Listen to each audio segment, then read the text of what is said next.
Universidad Virtual del Estado de Guanajuato.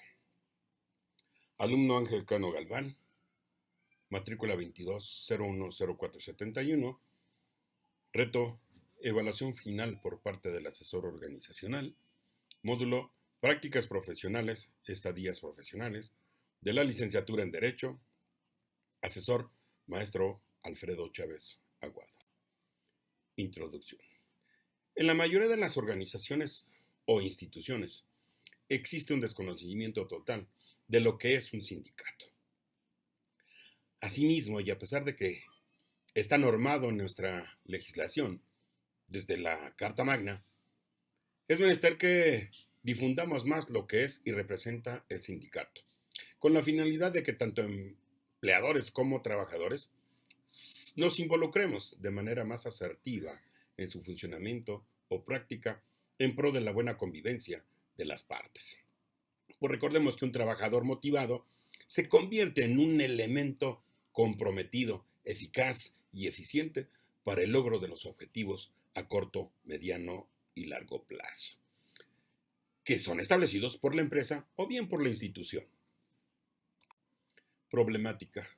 En la mayoría de las organizaciones o instituciones públicas y privadas, podemos observar e identificar que existe un vacío inmenso en el conocimiento, funcionamiento y aplicación de los derechos y obligaciones, tanto del patrón como del trabajador, resultando en conflictos derivados de las malas relaciones laborales. Ese mismo desconocimiento de los derechos y obligaciones que tenemos sobre los pros y contras de un sindicato generan esa problemática, por lo que es menester difundir, sensibilizar y llevar a la práctica todos los principios y valores de un sindicato. La importancia de pertenecer a un gremio nos proporciona, en cierta medida, una certeza laboral, de tal forma que las relaciones laborales sean más llevaderas en pro de las partes que participan en una organización o en una institución. En muchos de los casos, los agremiados de un sindicato también desconocen cómo está estructurado, desconocen su funcionamiento y cuáles son las ventajas y o desventajas de formar parte de una asociación sindical de esta naturaleza. De acuerdo a lo establecido en la Ley Federal del Trabajo, la estructura se define por niveles, los cuales van desde el secretario general hasta los agremiados, por mencionar algunos. Asimismo, entonces, al instituir el contrato colectivo de trabajo, se deben realizar dos negociaciones de manera periódica. Al inicio, cuando se instituye el contrato colectivo, se llevan a cabo la primera negociación, donde se realiza de manera integral lo que va a llevar a cabo al mismo tiempo, después de la validación tanto de los representantes sindicales como institucionales o empresariales, se lleva ante la autoridad registral, quien determina si es claro y existe procedencia para su implementación en el ente económico. La segunda fase se lleva a cabo el año siguiente y, tomando como base los factores inflacionarios, se lleva a cabo una negociación salarial que comprende las modificaciones específicamente relacionadas con el salario y aquellas prestaciones que tengan relación con ese incremento que año con año tiene el salario de los trabajadores. Cada 2 años, por consiguiente, se lleva a cabo una negociación con fundamento en la normativa vigente en nuestro país. Análisis de la organización. El SUTEC-CAT, al ser una organización sindical que concentra varias secciones sindicales en el estado de Guanajuato y de otros estados como Aguascalientes, Zacatecas, por mencionar algunos, en secciones tanto del sector educativo como empresarial, se deben promover entre más centros de trabajo sus principios y valores con la finalidad de concentrar a más organizaciones e instituciones a que instituyan una sección sindical. En ese orden de ideas, el trabajo de quienes representan a los trabajadores no termina, pues cada día surgen más y mejores condiciones que deben ser instituidas en los contratos colectivos de trabajo, que dichos gremios sindicales deben mediar o negociar con sus autoridades respectivas. Logros obtenidos. Para la realización de esta estadía profesional, prácticas profesionales, se lograron varias condiciones, así como beneficios en pro de los trabajadores de algunas instituciones. Para el caso, en particular, el Instituto Tecnológico Superior de Purísima del Rincón se logró incluir en el contrato colectivo de trabajo días de asueto, como el Día del Maestro, que en caso de ser día hábil, se pasará al día siguiente, el Día del Padre, aplicado para el día hábil siguiente. De igual forma, aquellas prestaciones económicas como apoyo por única vez para la compra de aparatos ortopédicos o lentes, útiles escolares, gastos funerarios, así como el incremento en bolsas económicas para actividades orientadas al bienestar del personal docente. Por lo que refiere a los logros obtenidos en esta estadía, obtuvimos el 100% de lo propuesto, pues al contar con la asesoría del licenciado José Luis Martínez Rico, fue muy gratificante y enriquecedor, ya que su experiencia proporcionó bastante conocimiento, permitiendo identificar muchos factores, tanto positivos como negativos, que se deben atender. Lo que no se logró.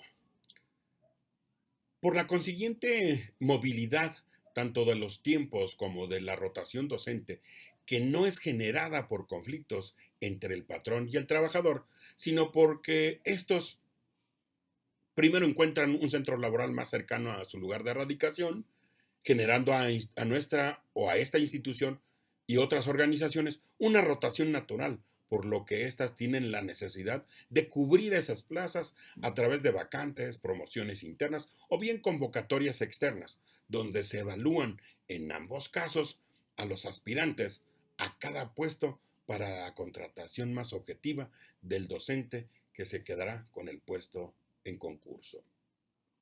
En ese sentido, se cuenta con actividades que por su naturaleza están en constante cambio, por lo que no debemos olvidar que al ser una relación entre personas en el fragor de las actividades laborales, es necesario mantener un equilibrio preciso en la institución para el bienestar de las partes en comento.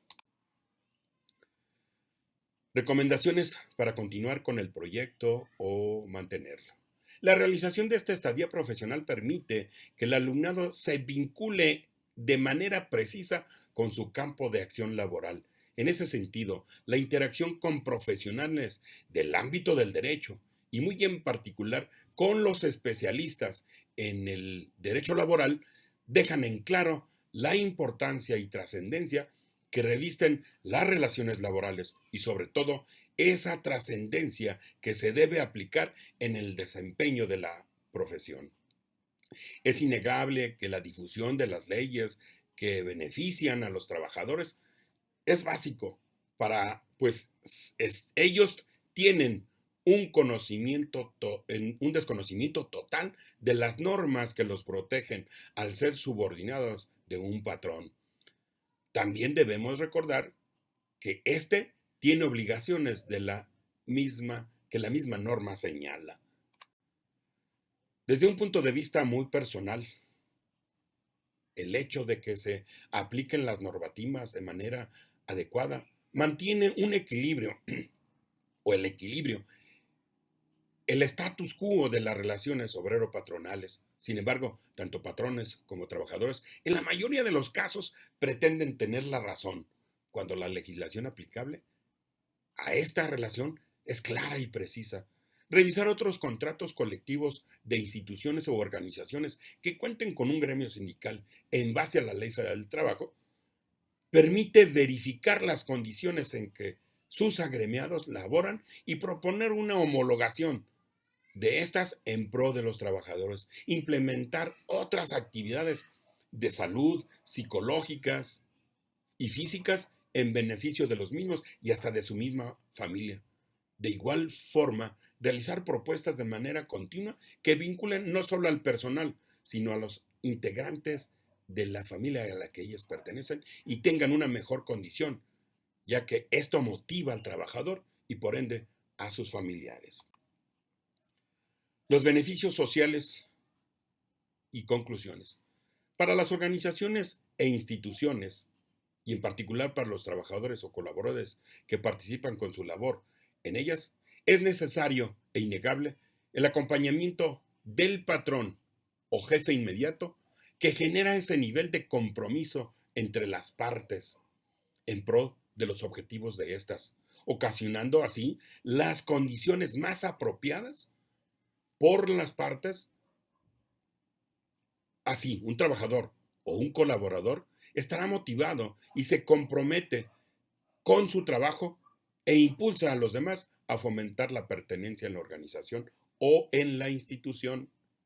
La integración de una sección sindical, por lo tanto, fomenta el derecho a la agrupación, como lo señala nuestra Carta Magna, así como la obtención de beneficios tanto en el ámbito formal o legal como en lo económico, que mejora las condiciones de la familia en general e impulsa su crecimiento personal, familiar y grupal. Por lo tanto, es necesario que todas las organizaciones e instituciones fomenten entre todos y cada uno de sus trabajadores o asociados el espíritu de asociación que motive a los trabajadores a buscar cada vez más y mejores condiciones, una vida digna que les permita vivir plenamente, sin preocupación, equilibrando la sociedad en que vivimos. La familia, sociedad, México y el mundo de hoy requieren de individuos capaces de vivir en plenitud, contando para ello con los recursos necesarios para solventar sus necesidades. Por su atención, muchas gracias.